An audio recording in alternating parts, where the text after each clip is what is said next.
გარეკები იშლიდნენ ბანაკს გაიჩამით შუმით ქროდა ვიცეკ რომელიღაც ბალახს უცებ ქალისუნი ჰქონდა თითქოს უროდა მკრეს თავში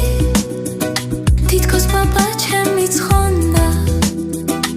ათასურნელოვან შროში ბალახს ქალისუნი ჰქონდა